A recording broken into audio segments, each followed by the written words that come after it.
اور اگر جبریل امین علیہ السلام پیچھے نہ رہتے تو یہودی قوم مسلمانوں کو پکڑ لیتی کہ ہمارے نبی سے تو اللہ کریم بولا بھی ہے اور تمہارے نبی کے ساتھ بولا نہیں، اس لیے جبریل امین علیہ السلام کے بغیر بھی وحی ہوئی اور جبریل علیہ السلام بھی پیچھے رہ گئے تاکہ عظمت مصطفیٰ کریم صلی اللہ علیہ وسلم سمجھ میں آ جائے۔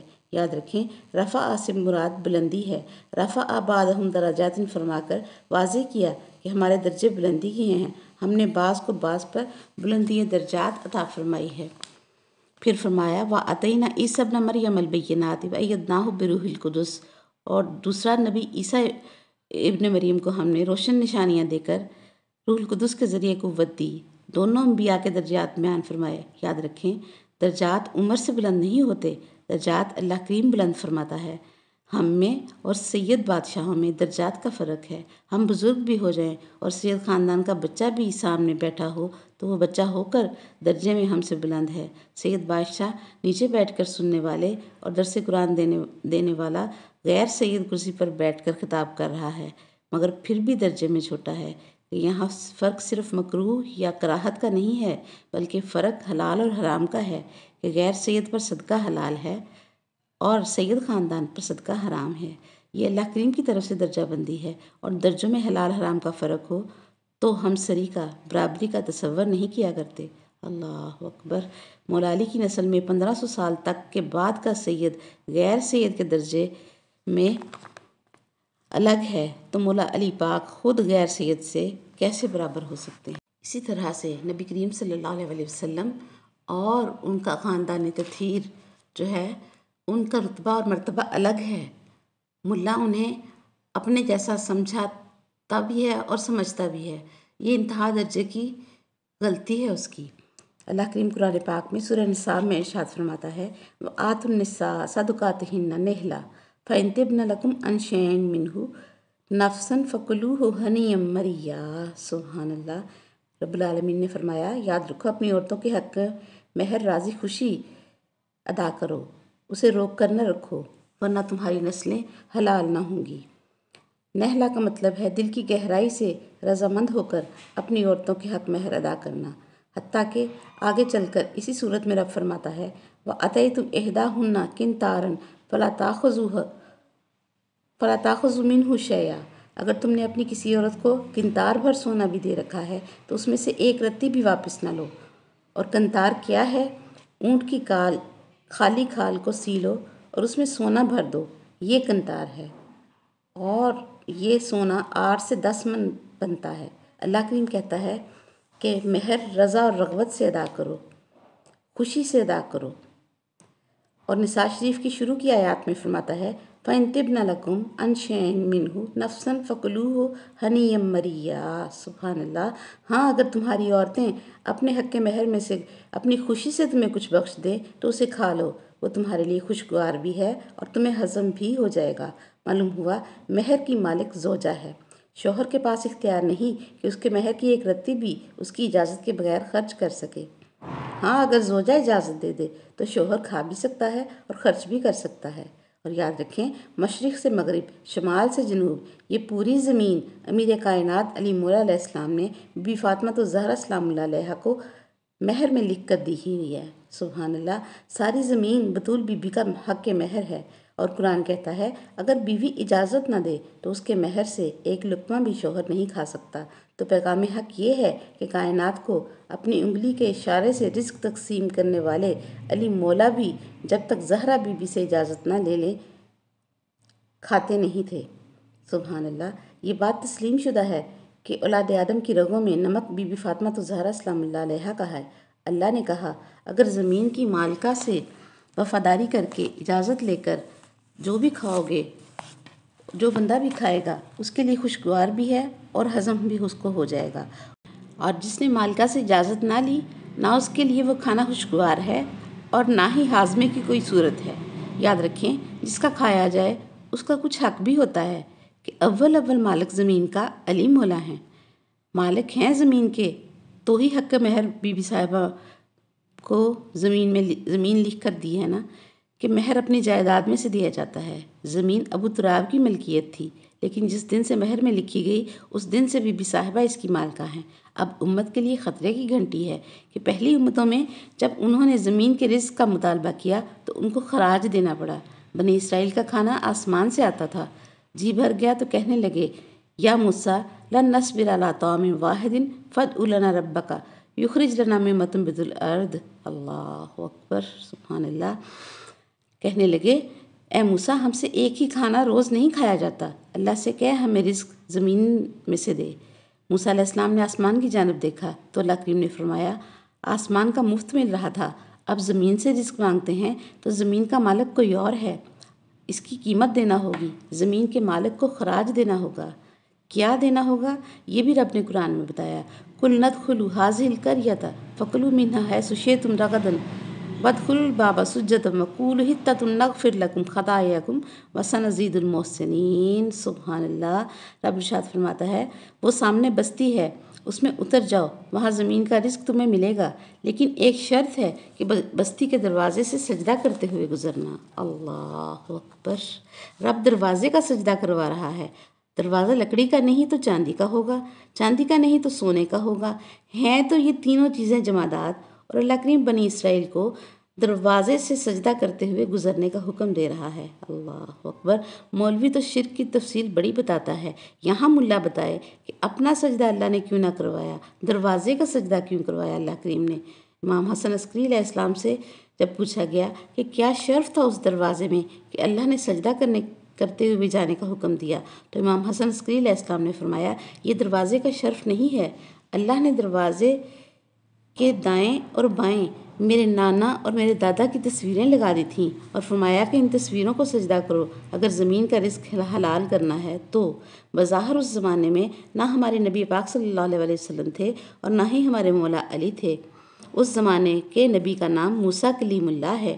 نبی صلی اللہ علیہ وسلم اور علی علیہ السلام کی تصویریں لگا کر اللہ کریم حکم دیتا ہے کہ دروازے کو سجدہ کرو۔ بنی اسرائیل والے ان کی تصویروں کو سجدہ نہ کریں تو ان کے لیے زمین کا رزق حلال نہیں ہوتا، اور ہم اپنے کلمے، اذان اور نماز کی گواہیوں میں صرف محمد رسول اللہ صلی اللہ علیہ وسلم کی گواہی دیں اور علی ولی اللہ کی گواہی نہ دیں تو ہماری عبادتیں کیسے اپنا مقام پا سکتی ہیں، ہمارا ایمان کہاں کا ہوگا۔ یاد رکھیں، اس وقت بھی زمین کا مالک علی مولا تھے۔ بنی اسرائیل والوں نے علی مولا کی تصویر کو سجدہ نہیں کیا تو ان کے اوپر زمین کا رزق حلال نہ ہوا۔ آج یہ زمین علی مولا کی نہیں رہی ہے، یہ بی بی صاحبہ کے حق کے مہر میں علی مولا نے لکھ دی ہے۔ آج زمین کی مالکہ جو ہیں وہ بی بی صاحبہ ہیں، اور ان کے لیے کیا کیا جائے کہ کھانا حلال ہو جائے۔ یاد رکھیں، جب تک لقمہ حلال بندہ نہیں کھاتا تب تک نہ عبادت قبول ہوتی ہے نہ ریاضت قبول ہوتی ہے۔ کہ ایک بار مسجد نبوی کے باہر بچے کپڑے کی گیند بنا کر کھیل رہے تھے تو گیند مسجد میں آ کر گری، سب بچے سہم گئے اور ایک بچہ ان میں سے بولا، میں چھلانگ لگا کر اٹھا کر لے آتا ہوں۔ وہ آیا، اس نے الٹی چھلانگ لگائی، دھڑام سے مسجد میں گھسا اور گیند اٹھا کر لے گیا۔ نبی کریم صلی اللہ علیہ وسلم نے دیکھا اور فرمایا، ھذا ولد الحرام، کہ یہ حرام زادہ ہے۔ اس بچے کا باپ بھی اتفاقاً وہی مسجد میں بیٹھا تھا، اٹھا، گھر گیا اور تلوار نکال کر بیوی سے کہنے لگا کہ وما ینطق عن الہوا کی زبان والے نے، سچی زبان والے نے کہا ہے کہ یہ حرام کا بچہ ہے، میں تجھے نہیں چھوڑوں گا۔ اس کی بیوی بولی کہ ٹھیک ہے، مارنا ہی ہے نا تو اس سچے نبی کے سامنے چل کے مارو، اس کی زبان ما ینطق عن الہوا کا درجہ رکھتی ہے، اس نبی کے سامنے مجھے لے چلو۔ وہ مسجد نبوی میں پہنچے، نبی صلی اللہ علیہ وسلم نے اس مرد کے ہاتھ میں تلوار دیکھی تو پوچھا، کیا ہوا ہے؟ بیوی بولی، یا رسول اللہ صلی اللہ علیہ وسلم، آپ بہتر جانتے ہیں کہ میں نے خیانت نہیں کی، لیکن یہ آپ کے حوالے سے تلوار نکال کر میرا سر کاٹنے آ گیا ہے۔ تو نبی صلی اللہ علیہ وسلم نے فرمایا، تو بچ گیا ہے، اگر تو اس کا سر کاٹ دیتا تو تجھے کائنات کے لیے میں عبرت کا نشان بنا دیتا۔ میں نے تجھے یہ کہا تھا کہ یہ بچہ حرام زادہ ہے، زنا زادہ نہیں کہا تھا میں نے۔ اس نے سوال کیا کہ حرام زادے میں اور زنا زادے میں کیا فرق ہے؟ تو نبی کریم صلی اللہ علیہ وسلم نے فرمایا، یاد کر، ایک رات بارش ہو رہی تھی اور تیرے گھر آگ جلانے کا سامان نہیں تھا، تو نے اپنے ہمسائے کی چھت کے کچھ سرکنڈے آگ جلانے کے لیے کھینچ لیے تھے، لیکن اس سے اجازت نہ لی تھی، ان سرکنڈوں کی آگ جلائی، اس پر چپاتی پکی، وہ چپاتی تم نے کھائی اور اس سے تمہارا نطفہ بنا، تو نطفہ جو بنا وہ حرام کا بنا، تو پھر یہ بچہ حرامی نہ ہوا؟ اب سمجھ لیں، مدینے کے یہودی کی چھت کے تنکے سرکنڈے بغیر اجازت کے جلائے جائیں تو نسلیں حلال نہیں ہوتی، تو بی بی صاحبہ کی زمین کا رزق ان سے مودت اور اجازت کے بغیر کھایا جائے تو کیا ہوگا؟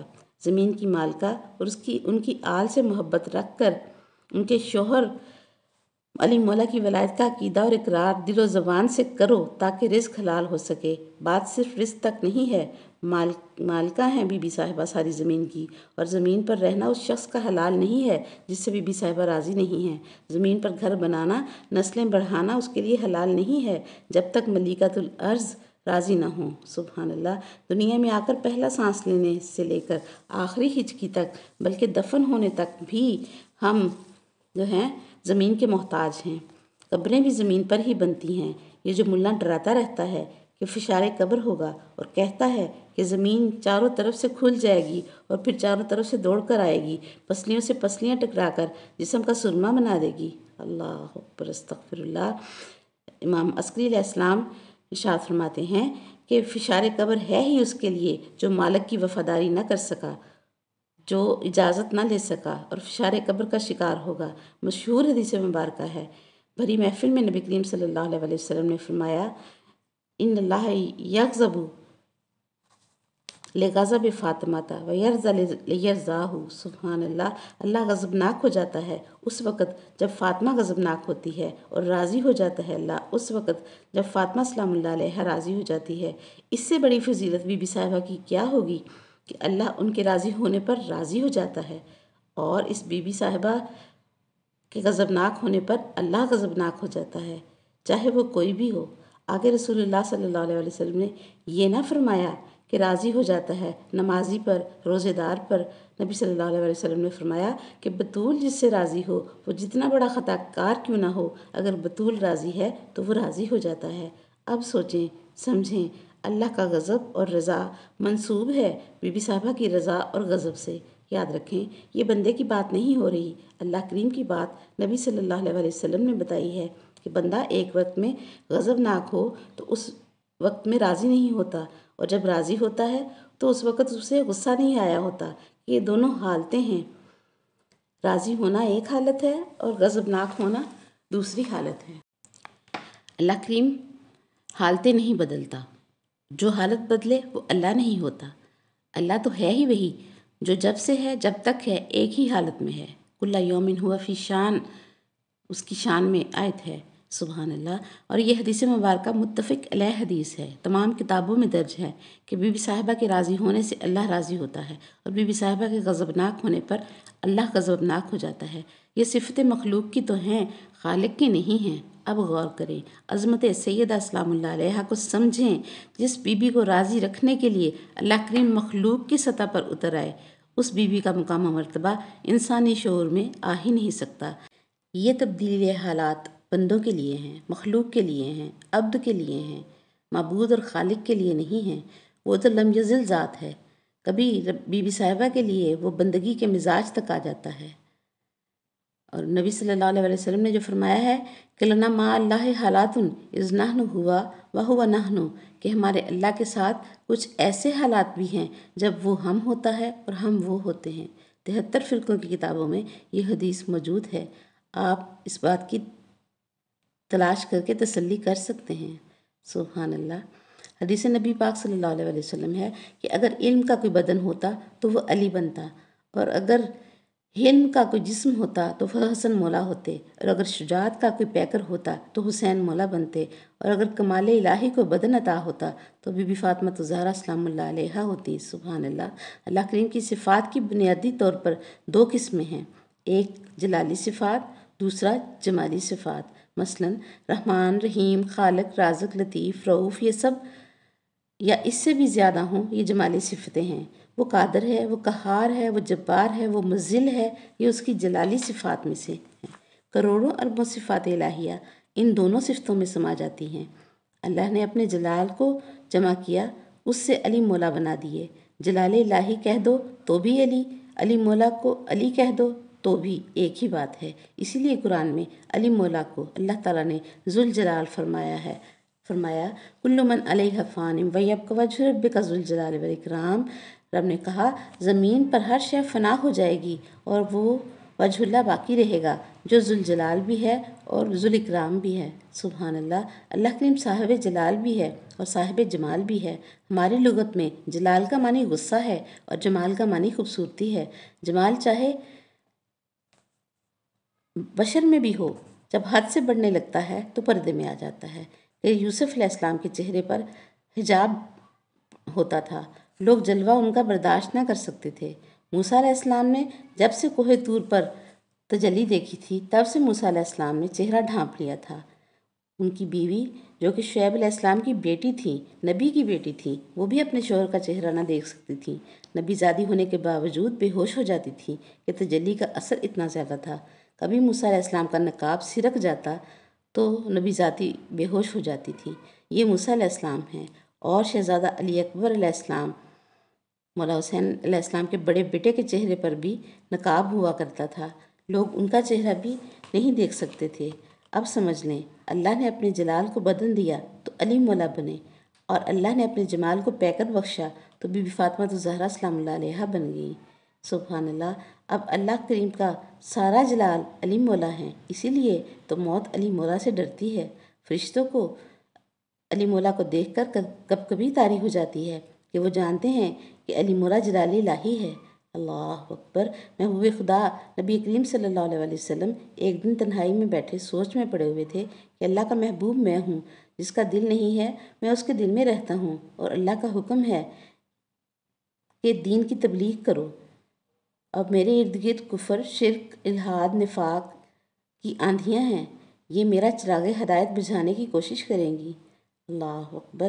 میرے محب کا بدن ہوتا تو وہ میری پہرے داری کرتا کہ جبریل امین علیہ السلام آ گئے اور عرض کی یا رسول اللہ صلی اللہ علیہ وسلم، گھبرانے کی ضرورت نہیں ہے۔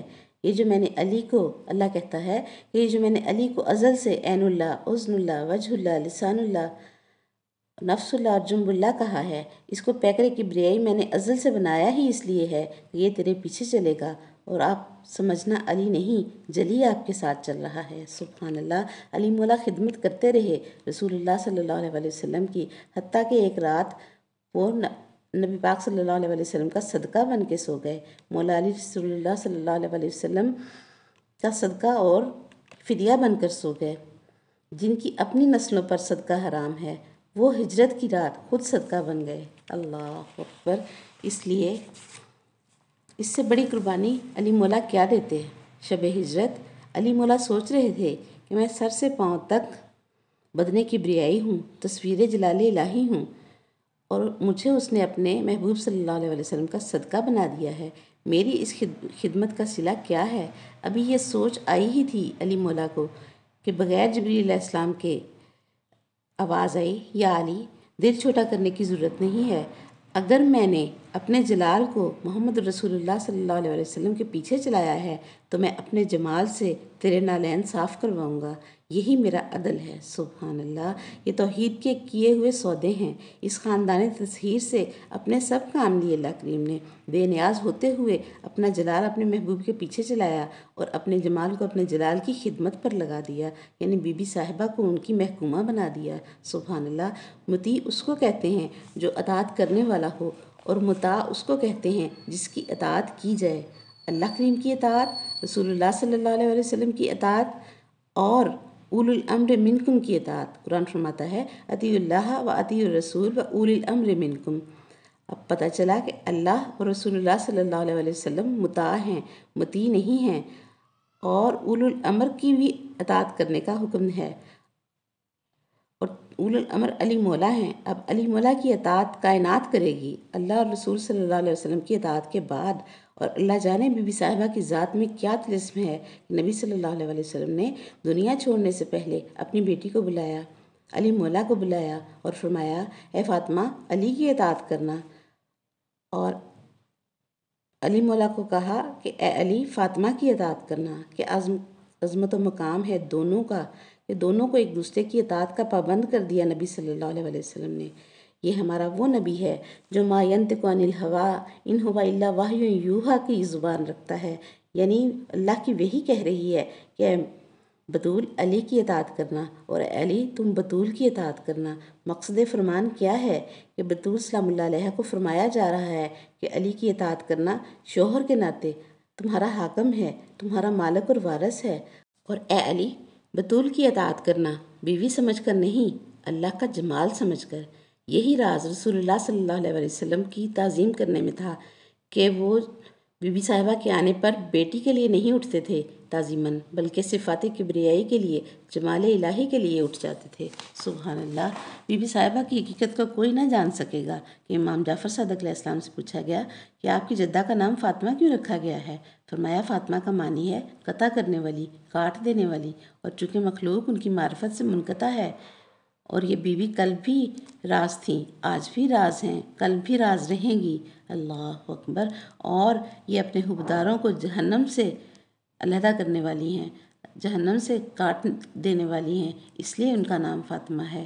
رب العزت ہمیں صحیح معنوں میں اس خاندان تطہیر کی عظمت کو تسلیم کرنے کی توفیق عطا فرمائے، اور اپنی حیات جاودانی حاصل کرنے کے لیے اس خاندان کا دامن تھامنے کی توفیق عطا فرمائے، اور ولایت علی علیہ السلام کے عقیدے پر زندگی کی صبح سے شام کرنا نصیب فرمائے۔ آج کے لیے اتنا ہی۔ وآخر دعوانا الحمدللہ رب العالمین۔